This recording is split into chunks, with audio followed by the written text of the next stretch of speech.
From courtside of the virtual hardwood, it's the NLSC Podcast, a weekly show for basketball gamers and hardcore hoop heads. This is episode 568. I'm Andrew in our forum, Andrew NLSC on X. I'm joined as always by my co-host Derek, DP3 in the forum, and DP3G and DP384 on X. Derek, definitely some stuff on our mind this week, so please, tip us off. So yeah, we are going to kick off the show jumping right into a segment of D's dislikes. Andrew, we need to talk about the use of props, which includes humans, in the slam dunk contest. Yes. As our audience is aware, Mac McClung won his third straight slam dunk contest. But to me, not one of his dunks in this contest was real. In fact, the majority of his dunks in the last three contests were not real dunks. As I demonstrated on the NLSC Discord via footage from this year's contest, Mac McClung clearly, without a shadow of any doubt, boosts off the person holding the ball for him.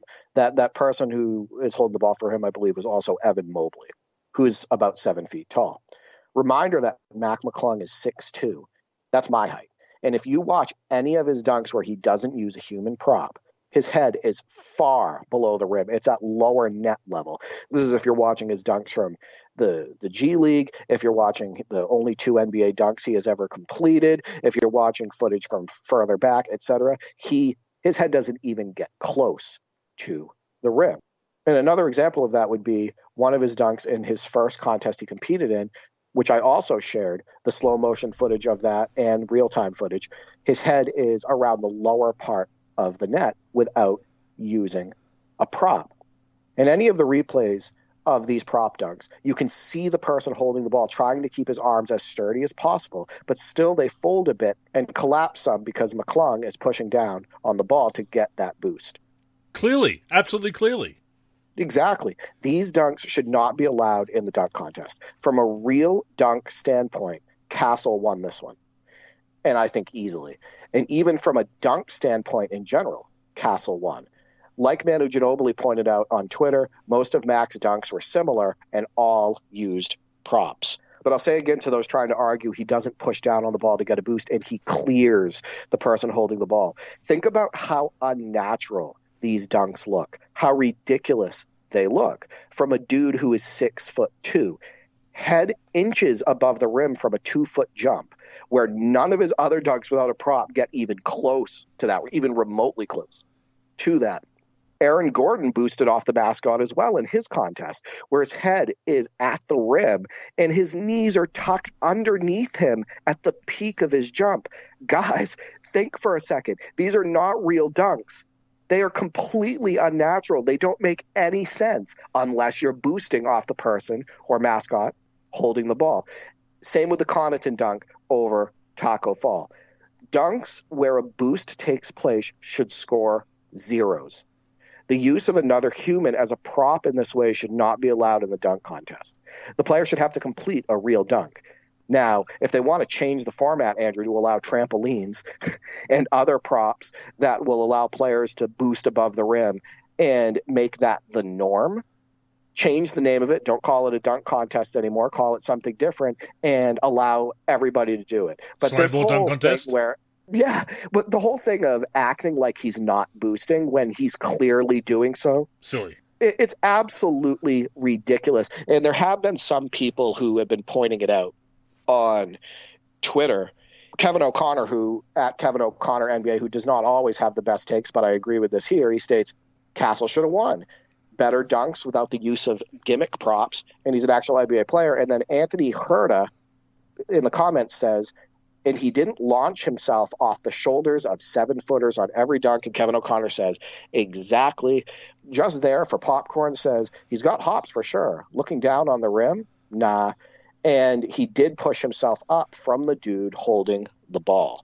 And then Spurs Culture states, no props, no equipment, no sideshow, just beautiful dunking ability, kind of calling out the ridiculousness of the Mac McClung dunks, basically stating that, Castle should have won. There's actually quite a few people out there that actually thought that Castle should have won this contest. But the media running with this and not acknowledging the fact that these are not real dunks, the fact that there is a clear boost, the fact that all the replays show that boost, and that a 6'2" guy with his head 2-3 inches above the rim off of a 2-foot jump would never happen without that boost, especially with Mac McClung, because none of his other jumps from the floor even get close to that without the prop.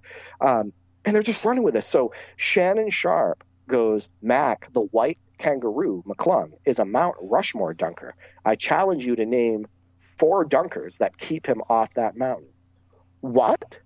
And then there's a lady who's a part of the Celtics media. She says, is Mac McClung the greatest dunker of all time? What are you guys watching? How do you guys not see this? Like, give me a break. So that is the first D's dislike, but I want to throw it over to you to get your thoughts on it. I mean, I feel very much the same way as we've been talking about in the Discord, talking about in our Twitter chat. And I've been sick of props in the dunk contest since the late 2000s. So this isn't a recent old man yells at clouds, grumpy old man, grumpy elder millennial take, Derek. I've not liked props pretty much ever in the dunk contest. I think they have their place, and certainly jumping over players and obstacles, there's a novelty to it, but the pushing off, and this has been something that's been pointed out for years now, that most of the players that are jumping over things or people are boosting, and that's not as impressive, obviously. It is fake, it is phony. And, you know, people say there's only so many dunks you can do with tapped out, the dunks are humanly possible or whatever. I don't think so. I think that variations on themes, different combinations are certainly still possible. And I brought this point up in the Discord as well, that obviously innovation, bringing out something that we've never seen before, is great. Absolutely. But I also think there's value in being able to immaculately perform standards. And my example, and I use Dominic Wilkins' windmill as my constant example here, that when he did it, the extension, the form, the power, the grace, the whole combination of it was exceptional.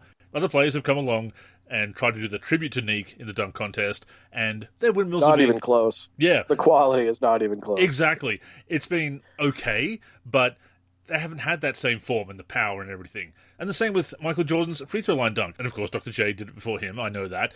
But people say, oh, this player jumped off from further back. And of course, as I also said in the Discord, it depends which free throw line dunk you're talking about with MJ. He did 4 in the contest. They always talk about the last one in 1988, which was certainly great, but not his furthest leap. He did take off further in 85, and I believe the one in 87 was also a little bit further back. But when other players have done their free throw line dunks, they've stretched out. They've had to stretch out to make the dunk. They haven't had the same flair as they've kicked out their legs or had that flying motion, to quote Rick Barry back in the day. So even if they've leapt from a bit further back, it hasn't been as visually impressive.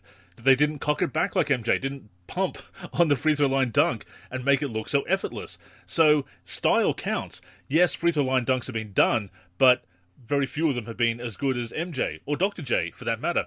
And of course Neek with the windmill. So you could argue that the dunk contest should have these standards that if you perform them as well as those players, then that should still get a pretty good score. Maybe you lose some points because it's not original, it's not new and innovative, but you still have that established standard that you performed really well.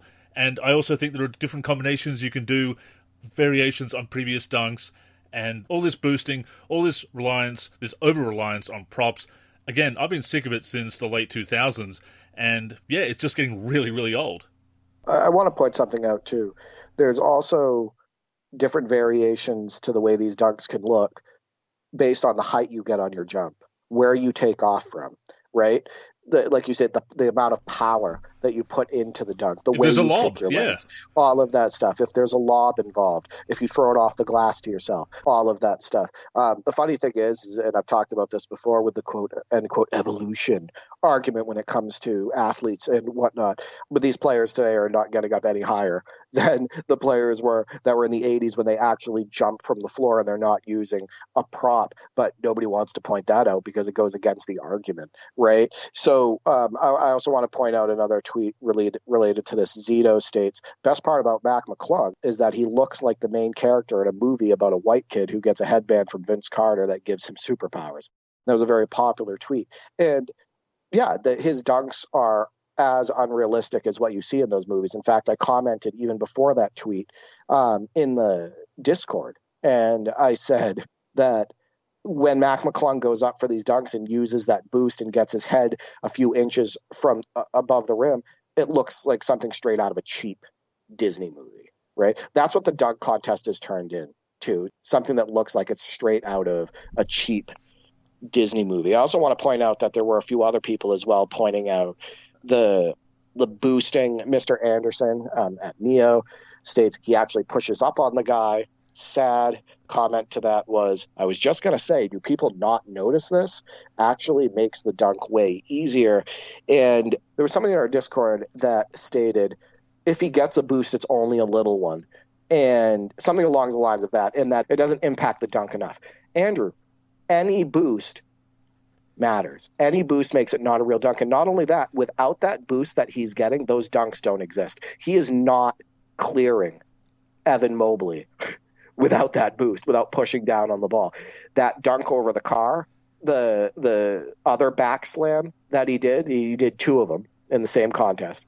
Those dunks would not have happened. They would not have existed without that boost, because he's not even getting close to being able to clear him unless he's pushing down on the ball and getting that boost. So, I think you would agree the dunk contest is ridiculous. But I think that the thing that makes me more irritated than anything is just the fact that not enough people are calling out the fact that there's obvious boosting going on and these aren't real dunks. Oh, for sure. And you're called a hater if you point this out. And that's just silly.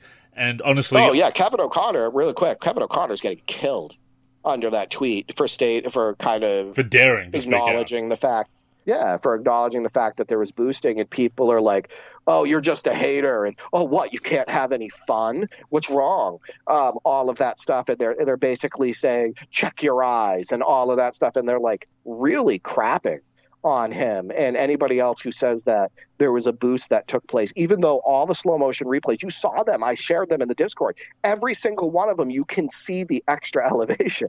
You can see how unnatural it is. I care about how the sport is perceived. Oh, yeah. Right? I care about basketball. I care about, dunks as they are traditional and whatnot, and I care about, the quality of the dunk contest the way it used to be. I think it was amazing in the mid to late 80s, and in the early 2000s it kind of got revived and whatnot with Jason Richardson and whatnot, and those and Vince Carter and Steve Francis, and those dunk contests were spectacular. So, I care about the sport and I care about how it's perceived. So, yeah, it's okay to critique this stuff, and it's okay to want real dunks in the slam dunk contest. And I think it's okay to take entertainment seriously, to some extent, especially when you're throwing out things like, oh, is he the greatest dunker of all time, or the greatest dunk contest dunker of all time? It's so insulting. Yeah. It's so insulting to the likes of Jordan and Carter and Sean Kemp and, even people who did it right in the past, like I stated, Jason Richardson and all that stuff. Mac McClung is not a better dunker than these guys. Not even close when he's jumping off the floor. Not even close as far as the height that he gets, the power he dunks with, the extension, any of that stuff. But it's so disrespectful. It is. Right? Don't you agree? I mean, it absolutely is. But let's say you want to make that argument. I disagree with that argument, but let's say you want to make it. If you then turn around and say, oh, the dunk contest is just for fun, it doesn't mean anything, how can you prop up somebody but also say this is meaningless? So it doesn't make sense to say that it's just for fun, it doesn't mean anything, don't take it seriously, but then turn around and try and praise the guy. And having Vince Carter coming out and saying the champ is here and trying to hype up this player who has got 2 NBA dunks and is mostly on 2-way contracts. And look, all respect to somebody who plays professional basketball and achieving their dream, etc. But, it just kind of shows that the star power is completely gone from the dunk contest when the first three-peat dunk contest winner is a G League player on a 2-way contract. Yeah, and for me, that doesn't bother me as much because, Brett Hodges competed in the three-point contest back in the day when he was a free agent, right? Of course, yeah. He wasn't on an NBA team. In fact, the jersey that he wore during the three-point contest wasn't an NBA jersey, right? It was I believe it was like a blank jersey. Yeah, it was literally an NBA jersey. It just had NBA written on it. That was exactly so right, generic. Yeah. Right. It doesn't bother me that much because I think that it's okay for him to compete. Oh, yeah. more power But to I him. want him to do real dunks. I Yes. want to see real dunks in the dunk contest. I don't want to see BS with props. I don't want to see the illusion of clearing somebody when he doesn't actually clear anybody. Right? Like, I think that it's BS. Like I said, without that boost that he's getting on those dunks. And for all of our listeners, if you want to, you message me, DM me on Twitter. I will send you all the slow motion replays of these dunks, and I'll point out exactly where he boosts, and you can see the extra elevation he gets. Without that boosting, those dunks do not exist. He does not win the dunk contest, and he would have to be doing dunks from the floor. And if he's doing dunks from the floor and they're excellent and he wins the contest, yes, that's awesome, right? Like, I love that. That's the way it should be. But every single dunk in this year's dunk contest for Mac McClung was with a boost. Every single one was with a human prop. That's ridiculous. And one final point about taking it seriously. Again, yes, it's supposed to be fun. It's about showmanship, whatever. But it's kind of a theme for the whole All-Star weekend, actually, that you can say it's just for fun, it doesn't matter. But if you want it to mean something, it has to matter, has to be taken seriously to some extent. If nothing matters, if everything's just for fun, then it's kind of meaningless. This is supposed to be an honor, it is supposed to be a competition, yes, it's about showmanship, etc. We've seen what's happened to the All-Star game. This looks to be one of the worst formats they've ever done.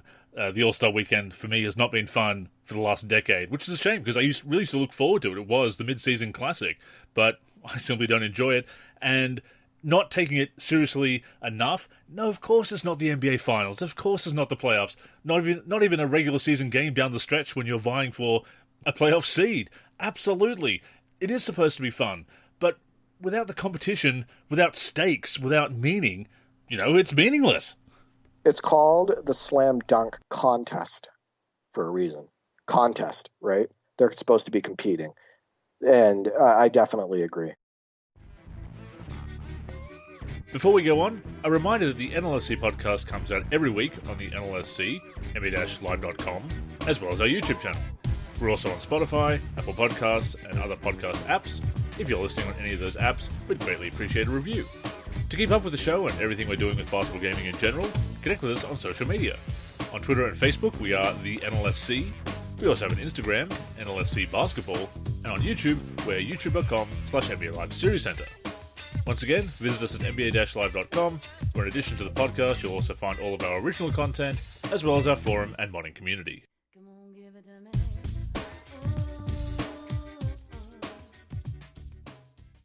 So, Andrew, let's move on to the next D's dislike.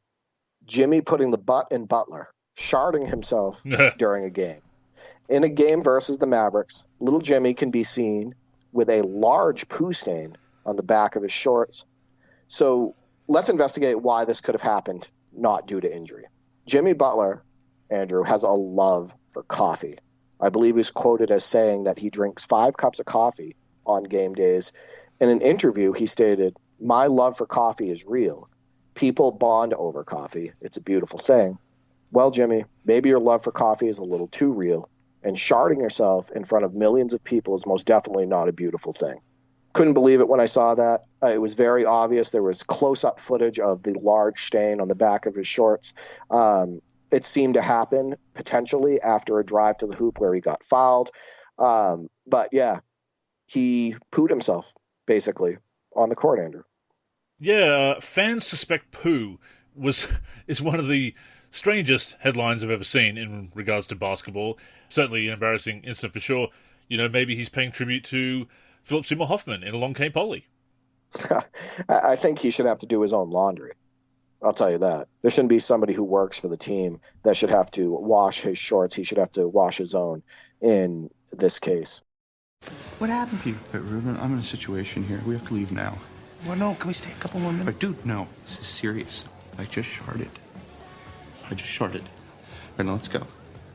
Lastly, Andrew, for D's dislikes, LiAngelo Ball's song Tweaker. I think it absolutely sucks. I'm sorry. I felt like it was ridiculous for people to compare this song with like no rhythm whatsoever to some early 2000s hip hop and whatnot. And I want to go over these lyrics as well. This song is being heavily promoted. It's being sung at football games in the playoffs. It's being sung during All-Star Weekend. And I want you to listen to these lyrics, just absolutely garbage. And Andrew's going to have to use the bleep feature on a couple of these words, but it will get the point across. So listen to this. I might swerve, bend that corner. Whoa, bitch, hold on tight, because I'll tweak in this bitch. Start letting go. And I heard that she want to show me who she be. I'm kind of with it.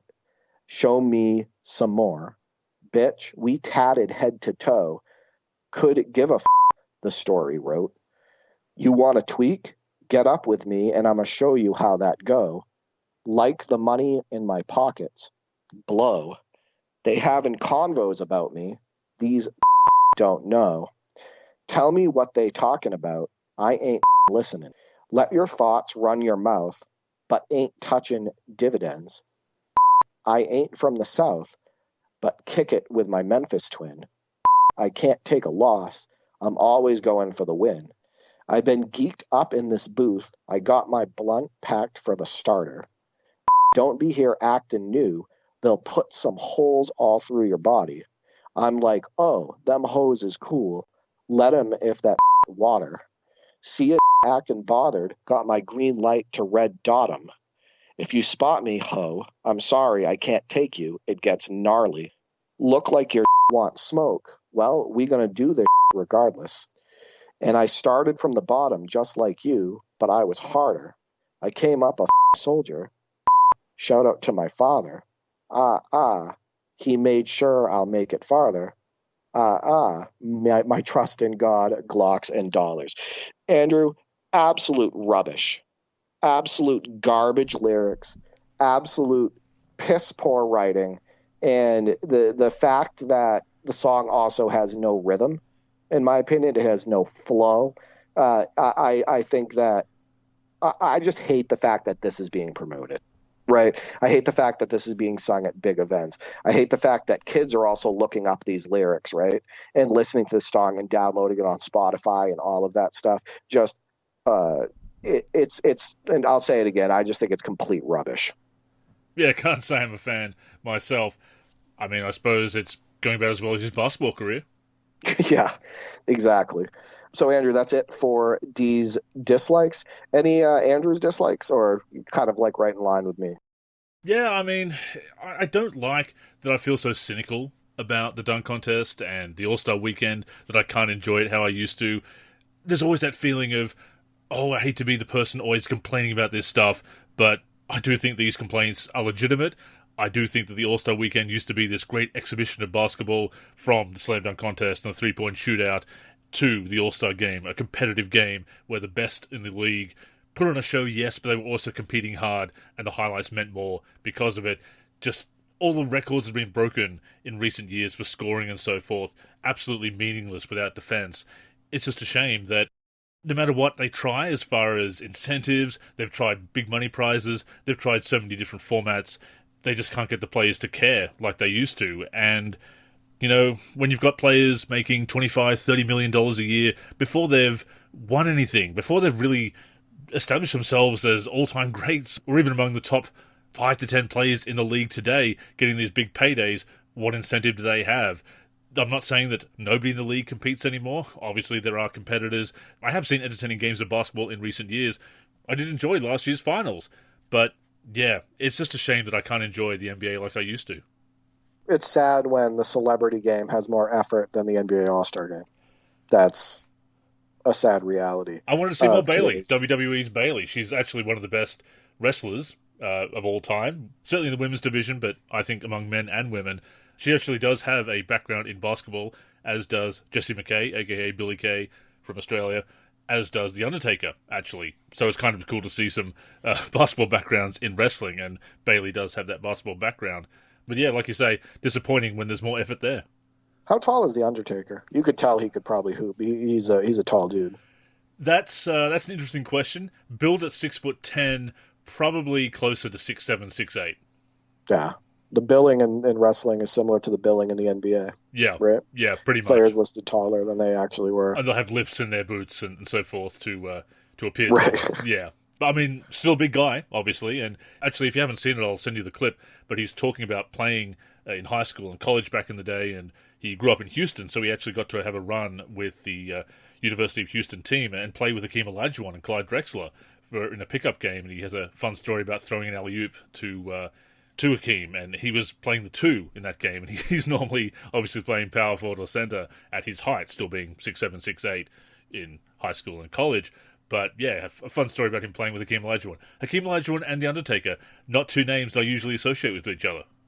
Hakeem Olajuwon routinely killed defenders on the basketball court, so him and The Undertaker have, some things in common. True. You will rest in peace.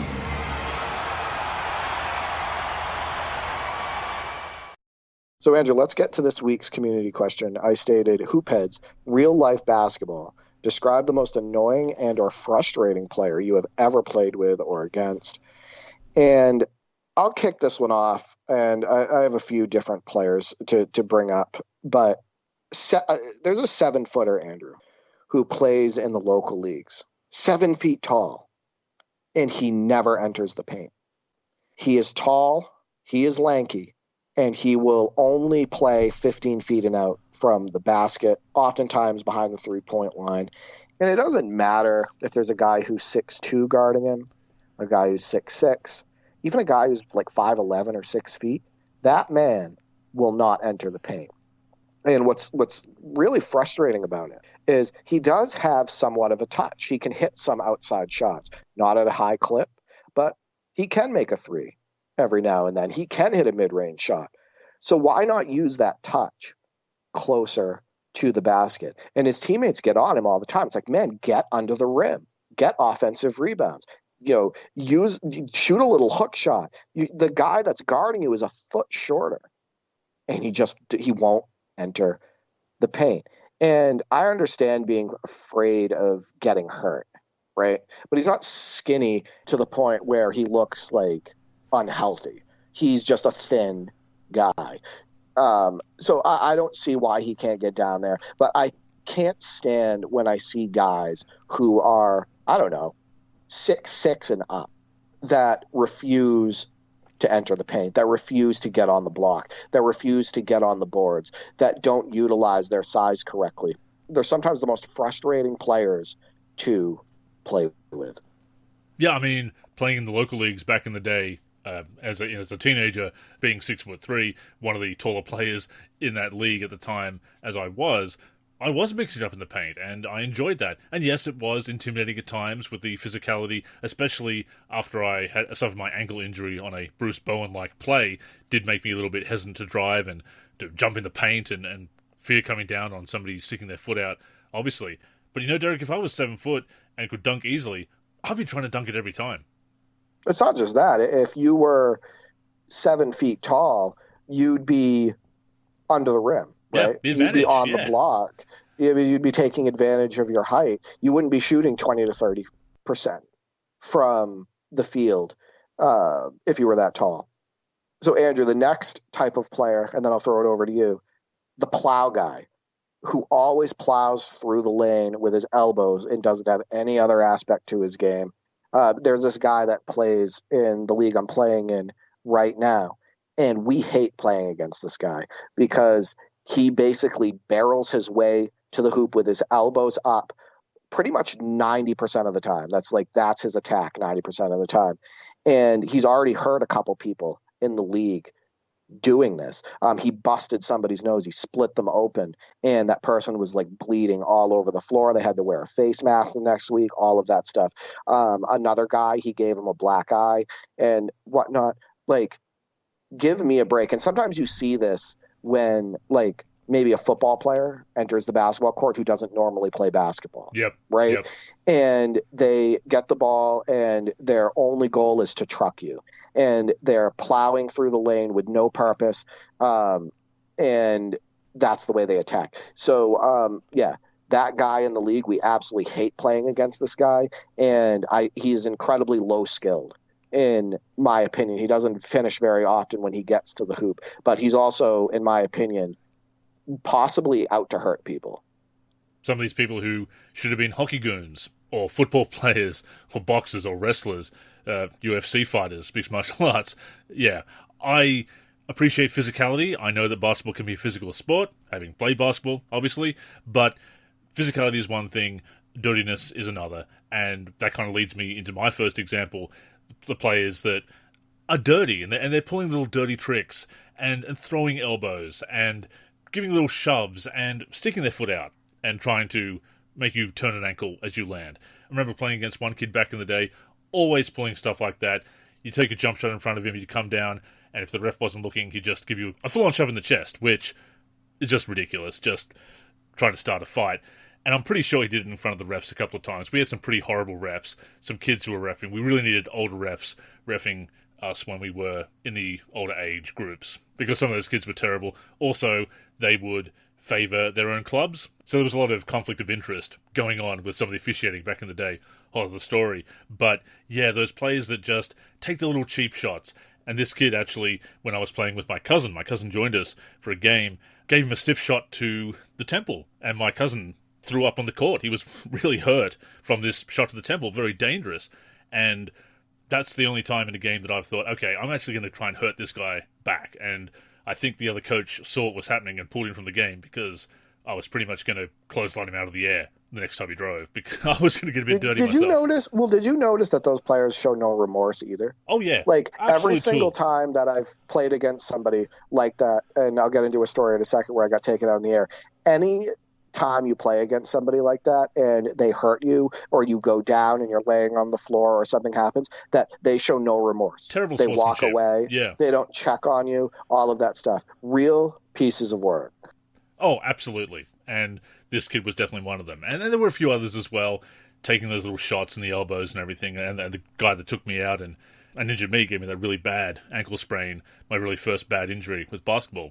Did pay him back. He did drive the lane, and I got all ball, but my elbow got all between his eyes, and he never came after me again. Subtle revenge. That's right. I like that. So my next type of player is people who talk crap because you are cooking them. These are the same people that will try to take you out at the hoop, and it's all due to insecurity. There have been many instances in my basketball playing life where I was roasting a defender. I was cooking him. I was hitting shots over him. I was getting him to jump on pump fakes and scoring over him, etc. And they started talking crap to me. It's like, I'm cooking you. I should be talking crap to you. Yeah. Not you talking crap to me, but you're insecure about what's happening. And in several of these cases, that player tried to take me out. And there was a case, I brought this up about 150 episodes ago on the NLSC podcast. There was an instance where I was playing at our local college, and we were playing pickup. And I was just absolutely torching this guy. And most of it was from the 3-point line, step back threes, hitting threes in his face, jump shots in the mid range. It was mostly outside shooting, but he didn't like it. So he started talking crap to me and saying, well, is that all you can do? Go ahead, try to take it into the paint.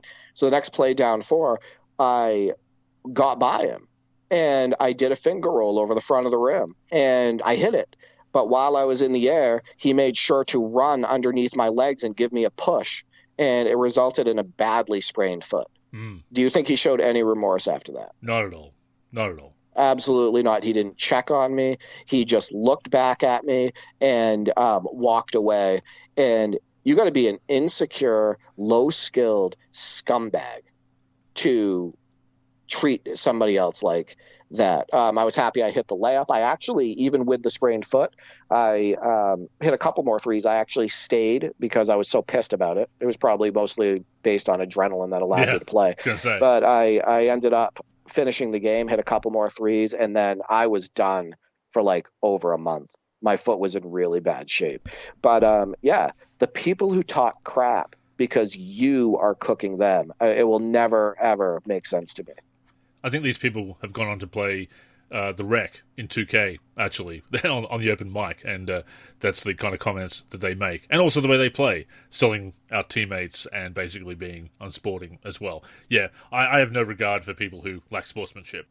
And I'll also throw out an example of players you don't like playing with. And there were a couple of people who joined our team over the years. I stayed with the same team through a couple of age divisions, playing a few years in the local leagues after I began at 14 and played through to 18-ish. There were some people who joined our team that thought they were better than everybody else. And it's not that they weren't skilled. They were pretty good players, but they were definitely ball hogs. They definitely weren't interested in being part of the team. They had an attitude. Some of them had washed out of higher divisions, so they were kind of joined us in Division 2 as we were playing at the time, and just had an attitude and ego about it. They were not pleasant to play with.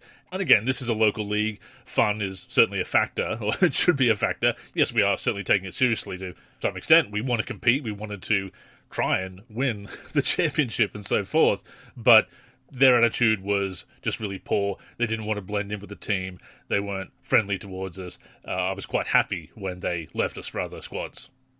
Egos can absolutely ruin basketball, and playing on the same team with people who are egotistical and super cocky and really can't back it up with their game. Even if sometimes if they can back it up with their game, those people are terrible to play with. Oh, yeah.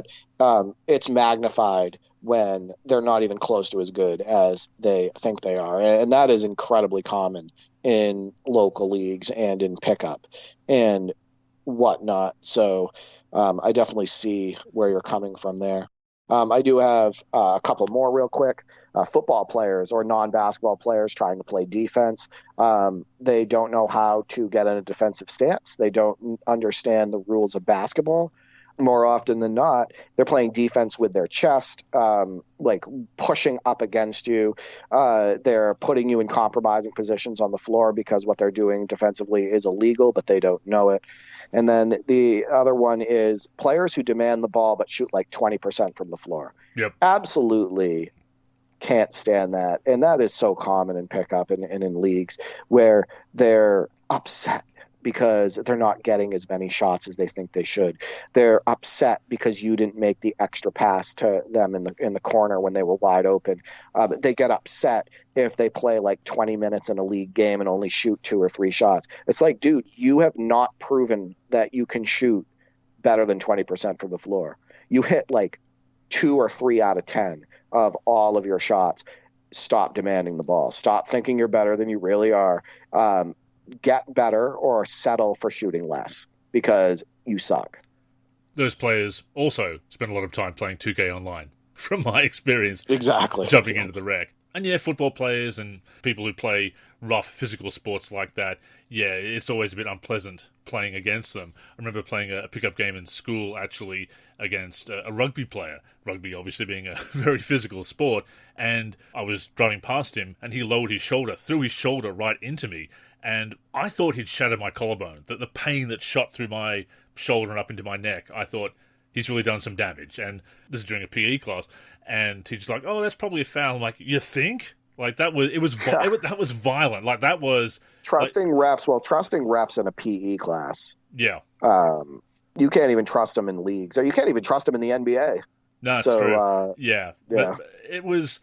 I mean, that's just what he's used to doing. Rugby, and obviously wearing shoulder pads as they do.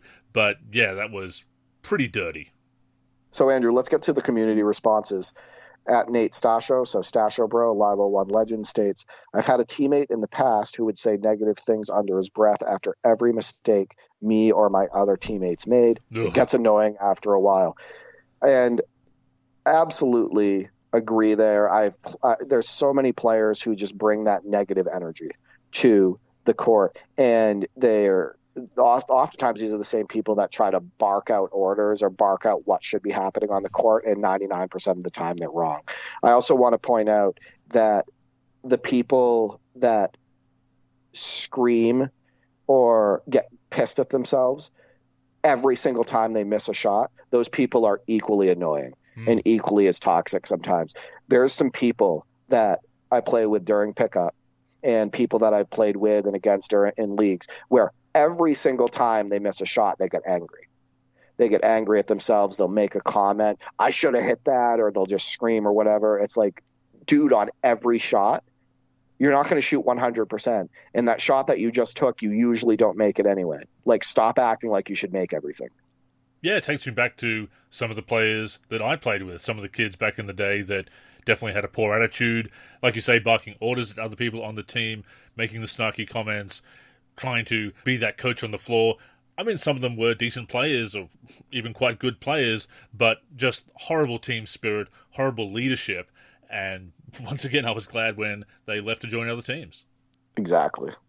So heading over to our Discord, Thunder Shack states, there was always a football player that would truck to the basket, knocking people out of the way and down. Always expect some hard elbows to the back when boxing him out, as he would climb through people to crash the offensive glass. On the opposite side of that, there was someone who would always claim they were fouled at every little touch driving to the basket, and we'd always have to reset. Yeah, so the truckers, right? The people who plow and truck with their elbows up, the non-basketball players, the people that don't play that often, sometimes football players, he's speaking to that. And yeah, those people that act like they get fouled every single time they drive. There is this guy who actually led our league in scoring, and it pisses me off. So the league that I just played in, we're entering playoffs, and they announced the scoring leaders, and this guy led the league. And the majority of his baskets are from the free throw line. Every single time this guy drives to the basket, he yells, flails, etc., and the refs, the majority of the time, give him the calls. I feel like his points per game are just absolutely BS. And I can't stand players that do that. Yeah, you never told me, Derek, that you've been playing against James Harden. Yeah. The first name starts with J. It's not James. But yeah, this guy drives me nuts. He's also probably 5'10", maybe 5'9". So I don't know if they feel bad. I'm not sure why he gets all of these calls, but every single time he drives, bam, he yells and he gets a whistle. So ridiculous stuff. And then for the last response on Discord, Pep states, everyone who plays topless. So I'm going to disagree, because I think shirts and skins have always been a big thing in pickup, right? Like, how do you know who your teammate is? How do you make it so it's not confusing? So if you're playing in an atmosphere where there's no pennies, where there's no jerseys, etc., and you want, who you are playing with or against to stand out, I think shirts and skins makes sense. Hell, we've been playing shirts and skins, pickup wise for most of my life. However, if you do have a situation where, somebody doesn't have to play topless and they do, which I've experienced that a couple times playing pickup and whatnot, I can see maybe why you would be annoyed with that. But shirts and skins have always been part of the game. Definitely a big part of streetball culture and pickup basketball. Absolutely. As far as feeling uncomfortable playing against someone, also when I was playing in the local league back in the day, there was one kid who came in absolutely covered in mud, had just covered his face, covered his hands, everything but his jersey and shorts were muddy. And I think he was basically doing blackface. That's racist, that's terrible, shouldn't be doing that in the first place. But if nothing else, the fact that the ref didn't immediately send him away, hit the showers, wash that off, you shouldn't be playing like that. The racist stuff is terrible, obviously, but it's simply not the done thing to come in absolutely covered in mud, even in a pickup game, but certainly to an organised after-school league. Yeah, that was just ridiculous. Yeah, and I mean, I played against people that smell like they haven't taken a shower in weeks, right? And they're all lathered up in sweat and just trying to play defense on these people and box out. You're like sliding off of them. You're starting to smell as a result because they're perpetuating their smell on you, all of that stuff. And that can get annoying as well, especially in that, if the person's playing skins, right? If they're topless and whatnot. And you know what? That's always just been a part of pickup too. I know that sounds crazy, but you will have that person who you're going to be sliding off of. You're going to have that player that you play against that, reeks and whatnot. So that's also part of basketball, unfortunately. And this game has been phenomenal.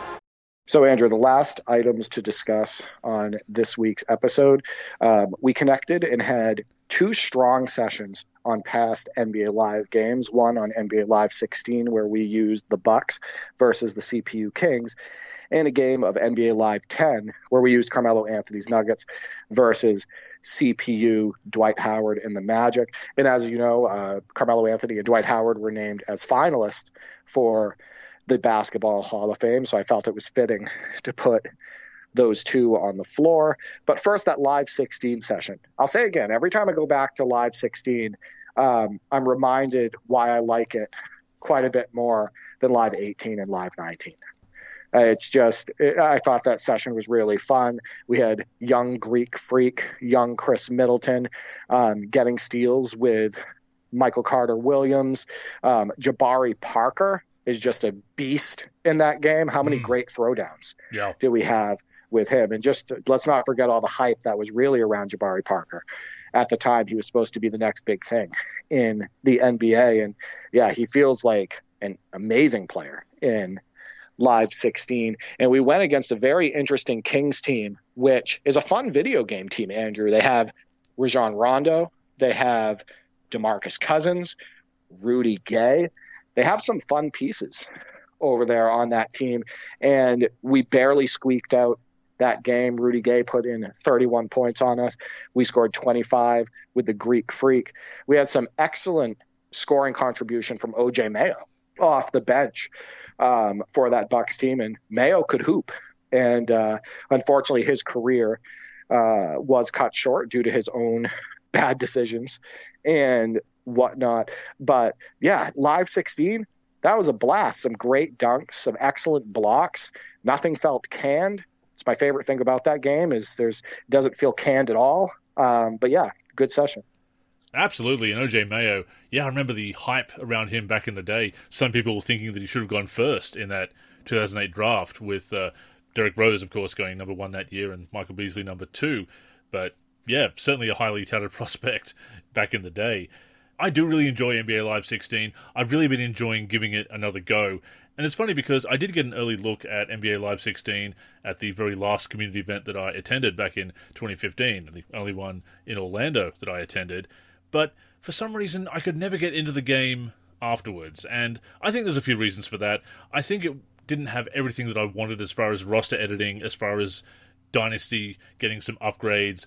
I did like what they did with Live Pro-Am that year, but I knew that I was never going to have quite the same experience as playing locally on a LAN with everybody else in the studio there with my connection, even playing it on Australasian servers as I was. I have to admit that I'm still drawn to NBA Live 18 despite the canned moments, but going back and playing Live 16, I'm reminded of the improvements that it made over Live 15 that I really liked, and I want to play more of it, so I'm keen to connect on it more often. And as you say, the lack of canned moments do make blocks and other moves very satisfying. One thing I wanted to bring up, though, you mentioned it in our chat when we were getting ready to play, it was kind of hard to find teams to put on the floor, because 2016, I mean, there was talent in the league, obviously, there's always talent in the league, but trying to find a couple of lineups that were exciting and appealing to us, that jumped out to us, that we wanted to put on the floor to play with and against, kind of tough in 2016. We were going through all the teams and looking at the starting fives, and it took a while before the Kings and Bucks jumped out to us. Yep, same thing I go through when I put on games like NBA 2K15. I think that the mid-2010s were rough as far as depth in the league, and it's night and day different from, my brother and I just have a ton of teams that we look forward to putting on the floor, in 02-03 for the Kobe era, right? It seems like there's a lot more depth in the league, and there's more teams that we want to use. And I find that I feel that way too when, we're looking at mid-90s NBA, and I think you would agree. I find that I feel that way when I'm looking at like 85, 86, mid-80s when I'm using those rosters on, 2K19. So yeah, it was tough for me. I'm going through all these teams and I'm like, don't want to put this one on the floor, not interested in this team. This team doesn't have enough to have fun with, etc. And then I finally landed on Bucks versus Kings, and I was like, hey, these two teams are interesting, right? Greek is still there. Middleton, who was recently traded from the Bucks, but he's there, and they got some pieces. Jabari Parker is fun to use in video games, but yeah, I definitely felt that, and it's kind of a blah feeling when that happens. And of course, NBA 2K16 rosters from the same season in the same boat, but 2K16, of course, has retro teams, as Chuck LA92 has demonstrated many times in the top 10. Yeah, exactly. And he uses those to the fullest, and usually it's the Lakers that he's putting on the floor. But Andrew, so we had a session on NBA Live 10 just the other day. And that Nuggets team with J.R. Smith, Kenyon Martin, Carmelo Anthony, Nene, Birdman, Chris Anderson off the bench, Chauncey Billups in his short stint there, etc. That Nuggets team will forever be a fun video game team. Right? Got multiple guys with good handles, multiple guys who can shoot threes, big dunks from Nene, Kenyon Martin, Birdman, J.R. Smith, etc. Just that team has everything as it relates to fun. But as I stated in the chat before that game, it was really hard for me to not choose the Magic for us because they got Vince Carter that year, right? They have Dwight Howard. They are a deep Orlando team. So tough. It was tough for me to not choose the Magic, but I think it worked out, and I think we had a lot of fun. Also, that is the most completed alley-oops I have ever seen in one game on NBA Live 10. Alley-oops are usually piss poor in that game. It's one of the game's weaknesses. Yeah, and I think we completed 5 of them, and the computer completed 1. And we have one that we completed that might show up in a future NLSC top 10. But I think in that game, we just kind of figured out when to throw it. And you really have to throw it late. Like, the recipient needs to be, like, right under the hoop when you throw it. And the majority of the time, if you throw it in that case, it will be completed. But yeah, it has to mostly be on like a vertical jump by your recipient. It's funny because I said after we had the first successful alley-oop on a pick and roll with Nene, I guess Nene is the only one in this game that can complete an alley-oop. Then he completed another one. And then we got one with Kenyon Martin and J.R. Smith. And then Dwight Howard completed one at the other end. So, spoke too soon. Really cool to see that lob to J.R. Smith on the break was so satisfying. I love seeing those. Caught it with one hand. Yeah. I don't think I had seen that animation before. Like, he caught it with one hand and threw it down, and I was like, damn, I played NBA Live 10 a lot. I don't think I've seen that one. I feel that there were some animations in that session that I haven't seen before, or certainly haven't seen very often, so that was really cool to see. I love it when a game can surprise you, especially when you spend a lot of time with it, as we have. And look, I don't want to sound like a broken record here.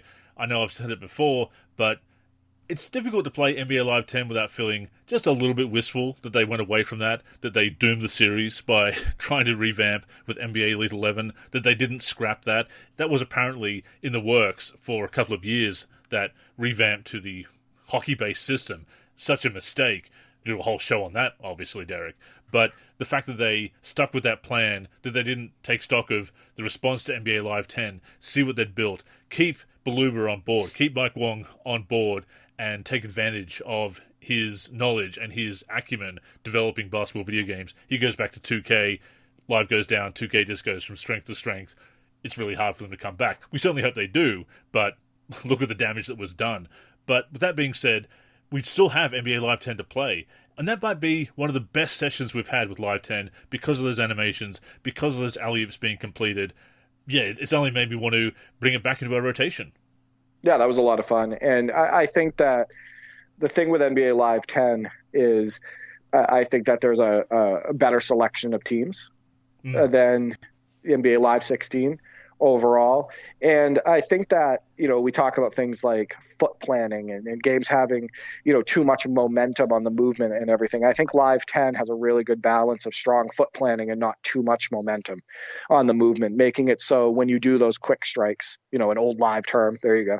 But when you do those, quick moves and whatnot, you really feel like your feet are planting properly. You feel like you're really, accelerating like a real basketball player, and you're not being forced into directions that you don't plan on going foreshadowing or, pushed forward in a way that feels unnatural. I feel like the movement on NBA Live 10 is some of the best in the NBA Live series, comparable to games like NBA Live 2005 and NBA Live 06, etc. Just strong foot planning, strong quick strikes, strong movement overall. Executing moves is rewarding. Game has signature size ups, etc. Just really, really good game. And some crisp passing, actually, especially with the freestyle passing. We're able to kick it around the perimeter a bit, and I was able to make a couple of quick dishes out to you at the three-point line to knock down a couple of trays. Much less delay in the passing on NBA Live 10 than in a game like NBA Live 19 or NBA Live 18.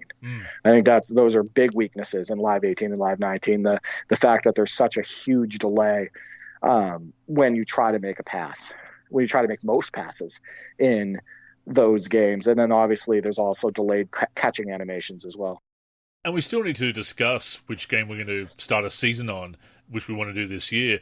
But after that session, my pitch is a playoff run in NBA Live 10. A full season in another game, certainly, but I'd be up for a playoff run in Live 10. I might be open to that. I wish that NBA Live 15 and Live 16 had co-op in season mode. But they basically just said F you when it came to local multiplayer in those games. Traditional depth that was in games decades prior, but they decided that it wasn't needed in Live 15 and Live 16. Yeah. Like, terrible decisions. Like, I don't even want to get into that right now.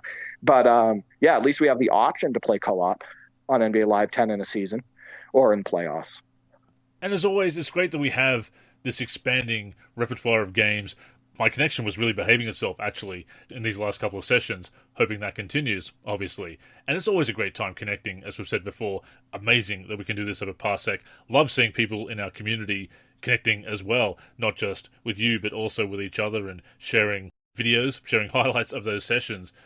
Parsec has just been so fantastic for the community. Glad of that suggestion. Glad that we've helped encourage people to get on it as well, because I think they've seen the fun that we've been having. But Live 10 was one of the early standbys for us, and I think it's got to be in the rotation moving forward, always.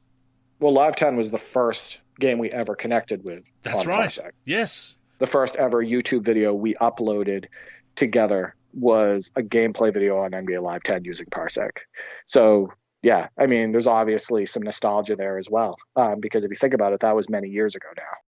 It was, and I think that actually got me back into retro gaming, really, because I was still in that rut at the time, and revisiting that game with you and other games has really helped me break out of that rut, as I've said before, so I'm certainly grateful for that.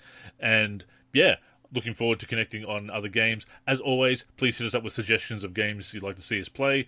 I've been getting into some old ones at the moment, Derek. Live 95, some Bulls vs. Blazers. I'll be covering that one in Way Back Wednesday fairly soon, actually. But lots of options. We have huge collections. We love revisiting different games. But there'll always be those standards that we come back to. And we'll probably start a season on one of them. In every hobby, there's favorites. And we have ours in basketball video games. And of course, we will share that fun with you through our highlights, through our recaps here on the NLSC Podcast. And once again, please feel free to hit us up with any suggestions. With that being said, that has brought us to the end of this week's show. As always, we thank you for tuning in, and please join us again next week and every week on the NLSC, nb-live.com, our YouTube channel, and wherever you listen to podcasts. In the meantime, make sure you're following us on social media, so we can get in touch with us, and of course, stay to date with all of our content. So Derek, go ahead and plug the handles. You can reach me on X, formerly known as Twitter, at D43G and at D4384. I'm also on the NLSC, D43, and on YouTube, D43. As for me, I'm Andrew in the forum and Andrew NLSC on X and Blue Sky. The NLSC is on X, Facebook, and Blue Sky at the NLSC. We're also NLSC Basketball on Instagram and Threads. We're on YouTube at NBA Live Series Center. And of course, keep a look to the NLSC itself, nb-live.com, for everything we do for basketball video games. So, thank you once again for tuning in, and until next time, I'm Andrew. And I'm Derek. Go get buckets, everyone.